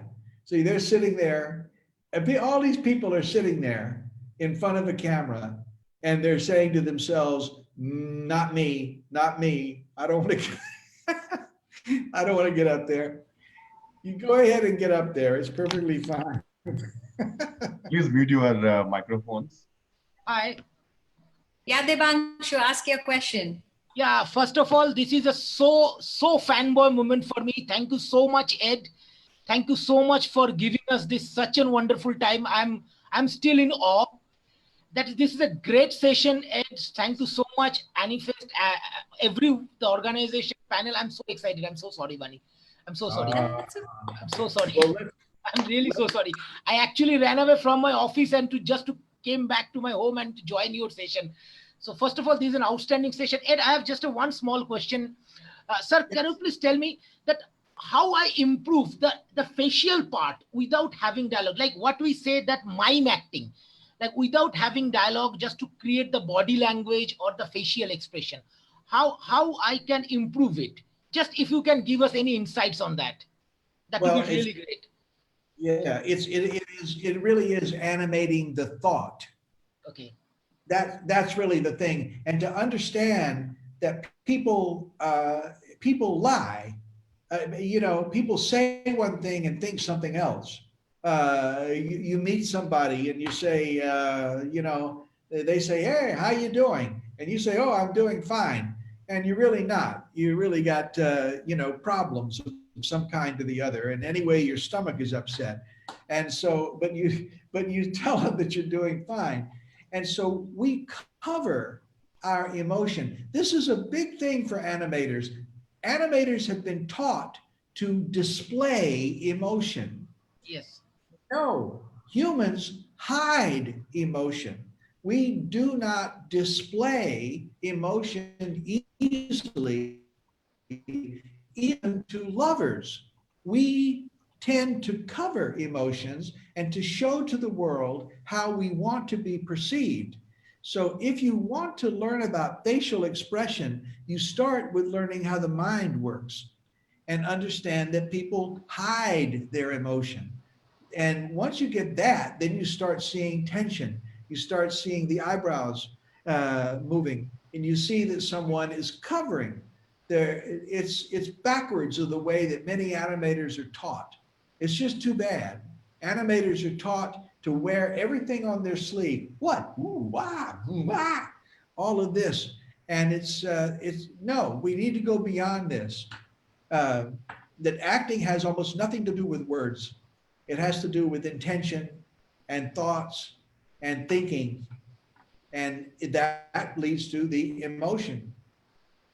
Excellent. Thank you so much, Ed. Thank you so much. I applaud to your energy and more. Admin Sharma, do you want to go next? Hi, Ed. Can you hear? Hi. Hi, I just caricatured you. I don't. Oh, okay, it's not working. Thanks a lot, Ed, for this session. Hey, Jones. Jones, show your caricature. Yeah, it's not work. Can you see? You should remove your virtual background, then it might work. Oh man, it's not working a bit. Just put your artwork on your face. It'll work. No, it's no, it's a bit of. So, Jones, you should remove your like virtual background, and then it should work. Yeah, I'll come back in a minute. Yeah. Hey, Admin Sharma, I wanted a couple of girls to speak here. I see Dishi and Admin. Hi, I'm Himangi Sharma. Hi, Admin. So hello. I wanted to ask the question. So, like, suppose a character is totally opposite to us. So I want to animate that character. So how I get into that character so easily to get to know about it, to animate it, to show it like proper with the movement and emotions and feel. So how to get into that opposite character to me? I only could understand part of that. Vani, can you repeat what she just said? Thank you, Sharma. The question that she had was something that I already asked earlier, which is that if your personality is different, how do you change personality in character? So if I'm an introvert, how do I project an extrovert? Am I correct, Sharma? Okay. So we already addressed it, but she is apparently not understanding the answer. Sometimes you can find in real life, if you have a character, I remember in my acting classes when I'm teaching actors, not animators, I remember I had once a very shy actress, very shy. And I said to her, after she worked on a scene 2 or 3 times, I said to her, I said, I want you to play this as if you were Hillary Clinton. I told her. I said, you know who Hillary Clinton is? You know, Bill Clinton's wife? And I said, I would like you to play this as if you're Hillary Clinton. And so she pretended to be Hillary Clinton. And her mind, all of a sudden, she became very confident. She stopped being shy. All of a sudden, she became Hillary Clinton. And I thought, So I think that an animator could do the same thing. It's you can use a real life, a real world example to help you understand your animated character. Make sense? Yeah. Cool. All right. 2 more last questions, and then I think we'll be good. Now, can you see the caricature? Yeah. Oh yeah, there you are. Look at that. Bravo. I also took a ton of notes, Ed. Thank you so much. You know, it helped me a lot. I also took a ton of notes, a lot of notes. Thank you. Thank you so much. Yeah. Jones, just email us and we will send it to Ed, or you can directly send it to Ed. Yeah. Sure. My email address is edhooks@edhooks.com. Yeah, Ed, sure. I'll share it. Yeah, send it to me. I'd like to see it. Dishi, you go next. It's been an honor to talking to you here right now. I have never imagined that I will talk to you. Well, it's good to talk to you. Honor. I have purchased a book on Amazon, Acting for Animators, that you have written. Here I got your actual sign which you have gifted to someone, Laura. Literally, it's just destiny. I got that your signature, your autograph book from Amazon. She got a copy of your autograph book from Amazon and she's super excited. Really? Oh, she found it on there autographed? Yes, let me show you just a second. All right, does anybody else have questions while Dishi finds her book? I think you have done that. Yeah. Oh, I wrote that too. Somebody must have given it to me at a. Pete is just saying hi. And then they took the book out and sold it. Okay. Well, I'm glad you have it. I'm glad you have that, Dashi. And I have a question. In one of your video on YouTube, you said to study eye blinks must watch Boy and the World movie. It's great example to study eye blinks. Yeah. Boy in the World. Do you know that movie? Yes, I have seen it. Because you have referred in one of your interview that it is a great reference to study eye blinks. Yeah. It's a wonderful movie, Boy in the World. And you know, that movie, it has the dialogue in it is actually Portuguese backwards. They actually, so they recorded it Portuguese backwards. The movie was made in Brazil. And so when they recorded it, when a character speaks, it comes out like gibberish. You cannot understand anything in that movie. You cannot understand any of the dialogue at all. It's an adult movie, by the way. It's for grown-ups. It looks like it's for children because of the way it looks, but it's really for adults. Yeah, but how can I deeply study more in that movie? How can what? How can I study more deeply in that movie? How can you study more in that movie? Deeply. I think her question, Ed, is that she wants to get more deeper into breaking down the film and understanding the parts of it. Is there a way to analyze a project? Yeah, there is. She can send me an email. I think I did an analysis of it and I'll send it to her.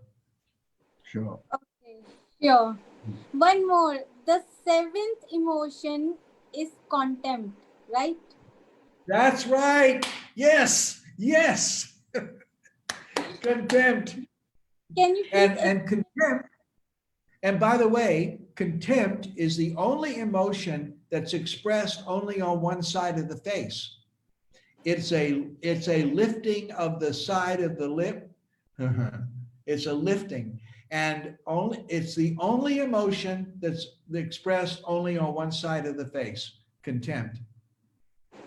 Could you please explain that emotion more? What? Could you please explain this emotion? How will I? Oh, contempt is a feeling of superiority. Okay.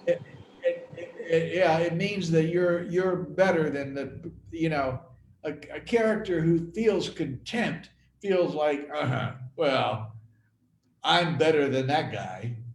It's a feeling of superiority. Yes. Thank you. Thank you, Ed. I see Pete over here. Pete, do you want to say something? Pete, unmute your microphone, please. Hey, there we go. Hi, mate. Oh my God. Oh, Pete, so good to see you. You too, mate. It's been a long, long time. So for those of you who don't know, we actually brought Ed across back in, I think it was 2011, I think. So I come across, and he spent 2 days working with our animators just before we started work on Eager on Mackie. So if you can see my webcam, that's Ed with Rajmouli. Just after he had pulled his entire script apart. So he actually got brought back. If you remember, you came across for us, then you went across. I think you did a session down in Chennai. You did one in Coimbatore as well, and then we brought you back again to Hyderabad to do a script session with Rajamouli, where you promptly tore his entire script apart and went, "Yeah, you don't need that. You don't need that. You don't need this. You don't need that." So he's like, "Yeah, great. Now what do I do?" And you know, so, yeah, I just have to tell you that within the past month, Rajamouli contacted me, and he wanted to talk about another. Really? Yeah. So I was talking to him about an idea that he has. So it's funny that you mentioned him. He's a very talented man. And so it's such a pleasure, and I'm so surprised to see you. There you are. Pete Draper is one of my favorite people, and I've known this guy since England. I've known him, and he's what 2003, I think. Probably 2003. 2003, I think we first met at Animators. We're going on 20 years. That I've known you a long time. It's going on 20 years now, mate. So relationships have been made and lost in that time. Well, you look good, and it's so good to see you. I feel crappy, but apart from that, the good lighting. Okay. Pete, you look great. Oh, thanks, mate. Appreciate it. Right, Uncle Ed, I'll leave you to it, mate. Love you. You're awesome. Pete. We can take one more question, So, and then say goodbye. Vanya, I have a question. Sorry, I think Raymond is waiting. Maybe we can take Raymond question. You pick, Shiva. Yeah. Raymond, please unmute your mic. Yeah, hello. Can you hear me, guys? I can hear you. Yes. Yeah, hello. Hello. It's so great to see you.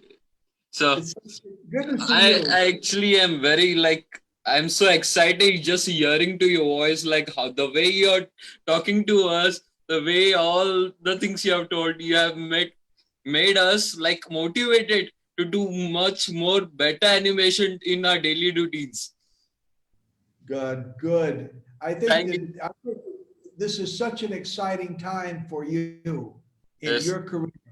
This is a really important and exciting time, and I am your biggest fan. I'm your biggest supporter. Thank you. Thank you so much. Thank you so much. So my question is there are so many different art styles for animating. Anime is there, and there are Indian cartoons. What are your takeaways in the specific type of cartoons? What in every in anime, what do you like in takeaways over there? In Toy Stories, in American cartoons, what is your takeaway? So what is the speciality of each ones, so which we need to take away, and we can so that in the bright future we can collect this knowledge and we can improvise it and make it even much further. Well, if I understand your question, for me personally, I just in a lot of animation, I find that there's too many gags, physical gags, and I get tired of them myself. Maybe in short cartoons, but gags really are mainly for children. These sort of things. So I am personally very interested in the development of animation for adults, for grown-ups. Yes. And when I teach acting, when I teach right now, teaching you, I am teaching grown-ups. There's no children here. And we are adults talking about art and art form. Yep. And there's different styles. There's not a lot of market for, because you should be paid to animate. You should be paid for your work. And there's not a lot of marketplace for short cartoons. They're buying some of them on Netflix, but there's not a lot of marketplace for them. I think that what you want to work on are series, a series, multiple segments, and also feature films, because you can now make this. You and 5 or 6 of your friends can get together and make a movie. It's possible to do this. Yes. And then there's all kinds of places to go sell them. With Netflix and Amazon and Hulu and HBO and then all of these, that's where all the action is. And they're looking for international projects. They're asking for them. I mean, I tell you what, I saw, this is an idea for you, for those of you who are left. I have an idea for a movie from India, and it would it would work. And you can talk to me about how to do it. But I was reading in I don't know, the internet, Wikipedia, and there was an actual Indian man who moved a mountain all by himself, and is in there. It's in the Indian man moved a mountain. If you look at Google, you'll find it. And what it was that his wife died because she could not get to the hospital on the other side of the mountain. And after she died, he was so determined that nobody else would die. And so he all by himself dug a highway in the middle of this mountain, just him, nobody else. And he did this all by himself. I'm telling you that story, which has been made into things in India, but they've never traveled, that kind of story would work in the international market. Because everybody everywhere can relate to how much willpower you need to move a mountain. And it has right away a first act, second act, third act. It's all right there. And it's in India.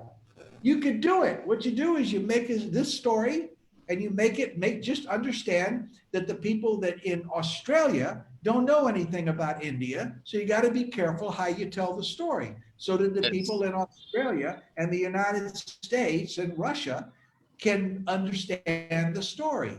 That's all. You can do it. Yeah. So. Yeah. Great. Thank you so much. Yeah. Yeah. Got it. Like it's so exciting, actually. Really. It is exciting. Let's make a movie. Let's do it. Thank you. Thank you, Ed, for making the time and sharing your knowledge to all of us. It's been such a pleasure. Thank you, Shiva, for being there all the time. And thank you, Sanjay ji. Couldn't have done it without you and all the coordinators and evangelists that are supporting this amazing thing. And thanks to all the participants for being here. Let's all give Ed a visual clap now that he can see us. Thank you, Bani. Thank you all for being there, for taking the time, and let's go make movies. Let's let this be the beginning of something and not the end of it. Okay? Absolutely. Yes, Thank you, absolutely. Ed. Thank you so much, Ed. Thank you so much. Thank you, everybody. Thanks, Vani. Thanks, Asifa. Thank you, everyone. Yeah. This is a moment of Thanks, lifetime. Thank you. Yeah. Thank you. Thank you all. Okay. Thank you all. Bye-bye. Bye-bye. Bye-bye. So please do join and subscribe our Asifa India Facebook group for all our future updates. We are working on getting on some amazing speakers, and we'll be coming up with many other webinars and master classes in the coming weeks. So please do follow us. Thank you all. Thank you so much. Thank you so much. This was amazing. Thanks, Shiva. Thank you. Yeah. Thanks, Thank you. Shiva.